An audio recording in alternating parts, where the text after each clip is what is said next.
मैं भारत हूँ, भारत है मुझ में, मैं ताकत हूँ, ताकत है मुझ में। हम भारत को नतमस्तक है, हम योद्धा के दो हस्तक है, हम भारत भाग्य विधाता है, हम भारत के मतदाता है। मतदान मतदान देने जाएंगे भारत के लिए। આકાશવાણી અમદાવાદ વડોદરા પ્રાદેશિક સમાચાર વિભાગ રજૂ કરે છે કાર્યક્રમ ભારત વિકાસ ડાયરી. લોકસભાની ચૂંટણીના પડઘમ વાગી રહ્યા છે ત્યારે શ્રોતાઓને ગુજરાતમાં આવેલી લોકસભાની બેઠકોનો અને ત્યાંની વિકાસ કામગીરીનો પરિચય થાય તે માટે આકાશવાણી અમદાવાદના પ્રાદેશિક સમાચાર વિભાગ દ્વારા વિશેષ કાર્યક્રમ ભારત વિકાસ ડાયરી શરૂ કરવામાં આવ્યો છે.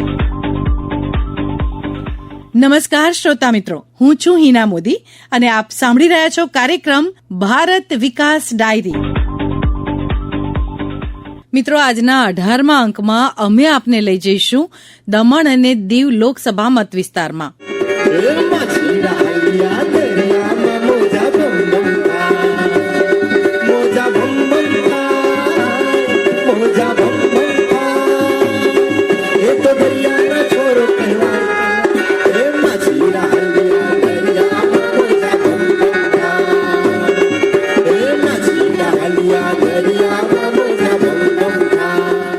દમણ અને દીવ લોકસભા મતવિસ્તાર પ્રવાસન સ્થળ તરીકે જાણીતું છે.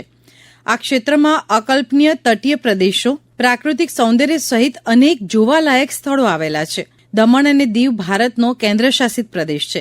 112 ચોરસ કિલોમીટર વિસ્તારમાં ફેલાયેલો આ પ્રદેશની ભારતની મુખ્ય ભૂમિ પરનો સૌથી નાનો કેન્દ્રશાસિત પ્રદેશ છે. આ મત વિસ્તારમાં દમણ અને દીવ જિલ્લાનો સમાવેશ થાય છે. 450 વર્ષ પહેલા ગોવા, દીવ અને દમણમાં પોર્ટુગલો શાસન કરતા હતા. આ વિસ્તાર દરિયા કિનારે આવેલો હોવાથી યુરોપ સાથે વેપાર સરળ બન્યો હતો. ભારત આઝાદ થયું ત્યારે પણ આ પ્રદેશ પર પોર્ટુગીઝો શાસન કરતા હતા. વર્ષ 2019માં દમણ દીવને તેની નજીક આવેલા દાદરા અને નગર હવેલી કેન્દ્રશાસિત પ્રદેશમાં ભેળવી દેવાનો ખરડો પસાર થયો હતો. છેલ્લી 3 ટર્મથી સતત આ મત વિસ્તાર પરથી ચૂંટાઈ આવેલા સંસદ સભ્ય લાલુભાઈ પટેલને આ વખતની લોકસભાની ચૂંટણીમાં પણ ભાજપે પોતાના ઉમેદવાર તરીકે ઉભા રાખ્યા છે. આ મત વિસ્તારમાં છેલ્લા 10 વર્ષથી પ્રધાનમંત્રી નરેન્દ્ર મોદીની સરકારે અનેક વિકાસ કામોની ભેટ આપીને આ વિસ્તારની કાયાપલટ કરી છે. દમણ દીવ લોકસભા મત વિસ્તારની વધુ માહિતી આપે છે અમારા દીવના પ્રતિનિધિ.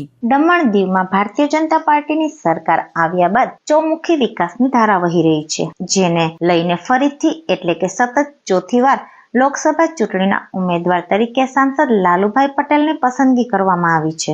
આગામી આવનાર લોકસભાની ચૂંટણીમાં ફરીથી હાલના સાંસદ લાલુભાઈ પટેલ ભારતીય જનતા પાર્ટીમાંથી ચૂંટણી લડશે અને દમણ દીવના વિકાસને વેગ મળશે. ગત દમણ દીવની 2019ની લોકસભા ચૂંટણીમાં 4 ઉમેદવારોએ નામાંકન ભર્યું હતું, જેમાં બીજેપી ઉમેદવાર લાલુભાઈ પટેલનો વિજય થયો હતો. લાલુભાઈ પટેલને 37,597 મત મળ્યા હતા તથા કોંગ્રેસના ઉમેદવાર કેતનભાઈ પટેલને 27,655 મત મળેલ. આ રીતે ગત લોકસભા ચૂંટણીમાં 79.6% મતદાન થયું હતું. દમણ દીવમાં કુલ 1,11,827 મતદારો છે, જેમાં મહિલા મતદારો 54,469 અને પુરુષ મતદારો 57,011 છે. ગત લોકસભા ચૂંટણીમાં 1,11,827 માંથી 87,469 મતદાન થયું હતું. આ વર્ષે ફરીથી ભારતીય જનતા પાર્ટીએ સાંસદ લાલુભાઈ પટેલ પર વિશ્વાસ કરીને ટિકિટ આપતા દમણ દીવના લોકોમાં ખુશીની લહેર જોવા મળી હતી. ભારતીય જનતા પાર્ટીને વિશ્વાસ છે કે ફરીથી લાલુભાઈ પટેલ જંગી બહુમતીથી વિજય મેળવશે. ભારત વિકાસ ડાયરી માટે દીવથી ભારતી રાવલ. પ્રધાનમંત્રી નરેન્દ્ર મોદીના નેતૃત્વવાળી કેન્દ્ર સરકારે આ મત વિસ્તારમાં છેલ્લા 10 વર્ષમાં રોકેટ ગતિથી વિકાસના કાર્યો કર્યા છે. આ ક્ષેત્રના સંસદ સભ્ય લાલુભાઈ પટેલે વધુ માહિતી આપી. 2014થી અમારા દેશના વડાપ્રધાન આદરણીય નરેન્દ્રભાઈ મોદી જેના દેશની કમાન સંભાળી ત્યારથી જ અમારા ભારત દેશમાં અને દમણમાં વિકાસની ગતિ વધી. જે વર્ષોથી વિકાસ નહીં થયો હતો તે અમારી ભારતીય જનતા પાર્ટીની સરકાર, એનડીએની સરકાર અને વડાપ્રધાન શ્રીમાન નરેન્દ્રભાઈ મોદીના આશીર્વાદથી ભારત દેશમાં તો વિકાસ થયો છે, પણ અમારા દમણ દીવ, દાદરા હવેલી, યુનાઇટેડની કોઈ ગણતરી નહીં હતી બીજી સરકારમાં. આજે જે સ્ટેટને જે ફાયદો થાય એ અમને બી ફાયદો થાય છે વિકાસમાં. અમારે ભણતરમાં ઘણા પાછળ હતા અમે, તો અમારે ત્યાં medical college, engineering college, degree college, nursing college, law college ને કેટલાઓ એવા નાના મોટા કામો થયા. આજે અમારા પ્રશાસક શ્રી પૌલભાઈ પટેલ અમારો દમણની દાદાનગર હતું, 3D માનીને અમને ઘણો લાભ મળશે આગળ. આજે અમને વિકાસ જોવા મળે છે, શાંતિ જોવા મળે છે, બાળકો ભણે છે અને શાંતિ જળવાઈ રહી. જે ડીઝલમાં વેટ હતો એ નાબૂદ કરી અમને ઘણો લાભ મળ્યો અમારા ફિશરમેનને. અમે આદરણીય વડાપ્રધાન નરેન્દ્રભાઈ મોદીજીનો આભાર માનીએ, વિત્તમંત્રીનો બી આભાર માનીએ. આ વખત 400 પાર, ઇસ બાદ ફિર મોદી સરકાર. અમારા અધિકારી બી સારું કામ કરે, ચૂંટાયેલા પ્રતિનિધિ બી સારું કામ કરે, સરપંચ, પંચાયતો, નગરપાલિકાના, જિલ્લા પંચાયતના પ્રેસિડન્ટ, અમારા સમાજના દરેકો કામ કરે. એના માટે ખૂબ ખૂબ આભાર. ભારત વિકાસ ડાયરી કાર્યક્રમ આપ અમારા ટ્વિટર હેન્ડલ @AIRnews_ABAD તેમજ YouTube channel AIR news Gujarat પર પણ સાંભળી શકશો. આ લોકસભા મતવિસ્તારમાં પ્રધાનમંત્રી જન આરોગ્ય યોજના હેઠળ અનેક લાભાર્થીઓને લાભો મળી રહ્યા છે. આ અંગે દીવ જિલ્લા આરોગ્ય અધિકારી KY સુલતાને વધુ માહિતી આપી. प्रधानमंत्री जन आरोग्य योजना है जो मेडिकल कैशलेस इंश्योरेंस स्कीम है और जो फरवरी महीने से 5 तारीख से दीव में जो एनरोलमेंट प्रोसेस वो चालू हो गया है. अर्बन एरिया में CSC गोगला और गवर्नमेंट हॉस्पिटल दीव में चालू है और रूरल एरिया में वनकबारा में और साउथवाड़ी में फुल डे है. सभी अर्बन और रूरल एरिया में जो एनरोलमेंट किट्स है वो उधर रख दी है. और जो SCCC के जो बेनिफिशियरीज है लेस देन 1 लाख का जिनका फैमिली इनकम है वो है. और जो नेशनल फूड सिक्योरिटी जिनका लास्ट ईयर एनरोलमेंट हो गया उनका ऑलरेडी ऑटो रिन्यूअल हो गया है. अभी जो हमारा एनरोलमेंट प्रोसेस चल रहा है वो मोर देन 1.5 लाख है. तो जो फैमिली मेंबर्स है उनको डिजिटल पेमेंट 3,908 भर करके ये इंश्योरेंस में शामिल हो सकते हैं. और जो गुजरात के जो हमारे नियर बाय डिस्ट्रिक्ट है जो एमपेनल हॉस्पिटल में उधर जाके वो कुछ भी मेजर प्रॉब्लम है, जॉइंट रिप्लेसमेंट है, हार्ट का ऑपरेशन है, ब्लॉकेज है, कुछ भी है तो जाके without any refer not empanel hospital में कैशलेस इंश्योरेंस है वो सुविधा ले सकते हैं. तो हम सभी भाइयों बहनों से अनुरोध है कि वो इस योजना में शामिल होके जो कुछ कभी भी प्रॉब्लम किसी को भी आ सकता है तो ये योजना में शामिल होके इसका पूरी तरह से लाभ ले. हमने ये भी तय किया है कि कलेक्टर मैडम के डायरेक्शन के अनुसार जो किट्स जो गोगला में है फिर से सभी को अनुरोध है कि ये स्कीम में 3,908 भर के ये शामिल हो ताकि भविष्य में कुछ भी मेडिकली प्रॉब्लम आ सके तो ये कैशलेस स्कीम है और आपको इसमें पूरा लाभ मिलेगा. વિકાસને વરેલી પ્રધાનમંત્રી નરેન્દ્ર મોદીની સરકારે છેલ્લા 10 વર્ષમાં આ ક્ષેત્રમાં અનેકવિધ વિકાસના કામો કરીને છેવાડાના માણસો સુધી વિકાસના ફળો પહોંચાડ્યા છે. આ અંગે વધુ માહિતી આપે છે દીવ ચેમ્બર્સ ઓફ કોમર્સના પ્રમુખ રાજુભાઈ દવે. આપણે સૌ જાણીએ છીએ કે આપણા ભારત દેશના યશસ્વી વડાપ્રધાન માનનીય શ્રી નરેન્દ્રભાઈ મોદી કે જે દેશના વિકાસ માટે છેલ્લા 10 વર્ષથી અવિરત પ્રયત્નો કરી રહ્યા છે.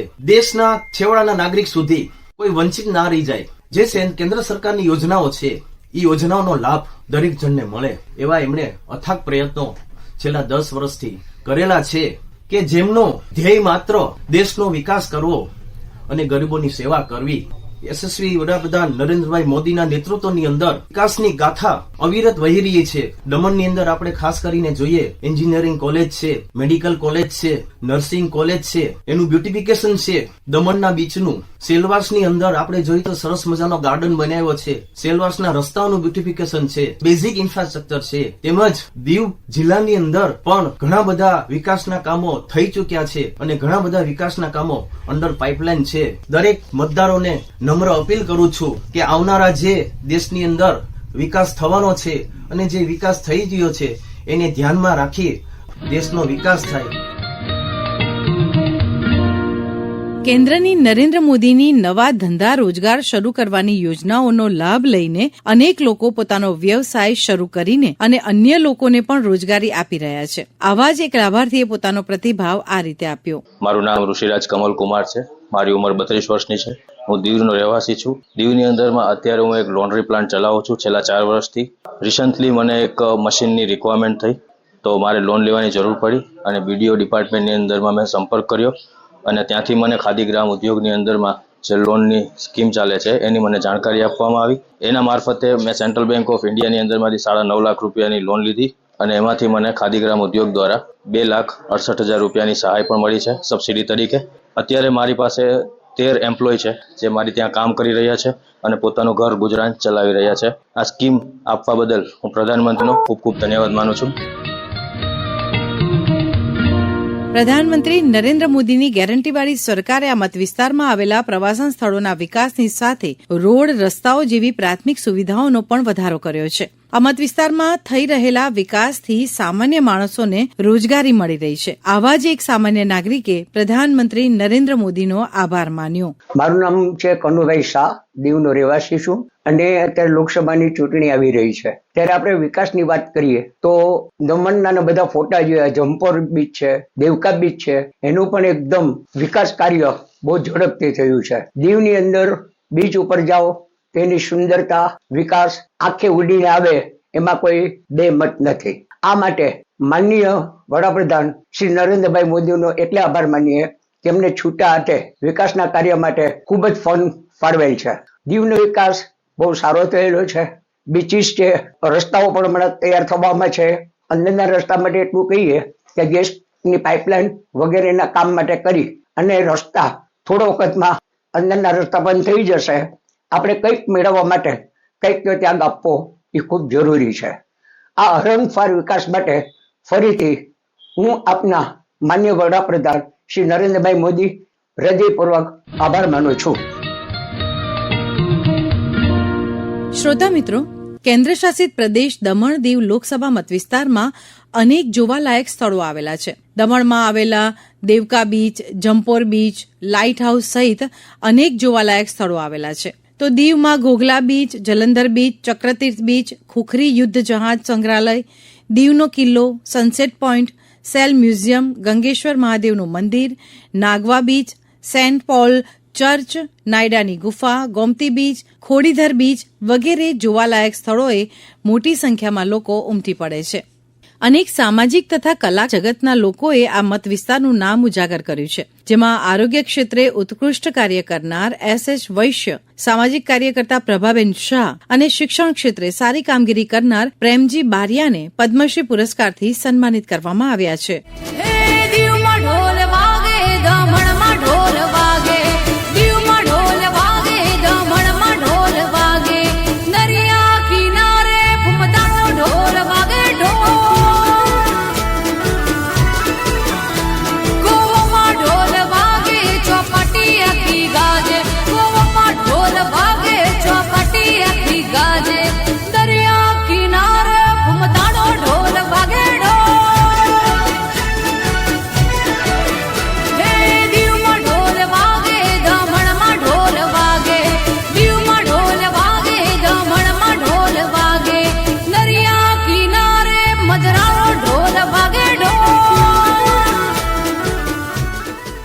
આ સાથે જ આજનો અંક અહીં પૂરો થાય છે. આવતીકાલે રાત્રે 8:30 વાગે ફરીથી મળીશું એક નવી લોકસભા બેઠકની માહિતી સાથે. ત્યાં સુધી રજા આપો. પ્રસ્તુત કરતા ભરત દેવમણી, સંપાદન અપર્ણા ખૂંટ, આલેખન અજય ઇન્દ્રેકર, રજૂઆત અને સંકલન હિના મોદી. मतदान मतदान करने जाएंगे भारत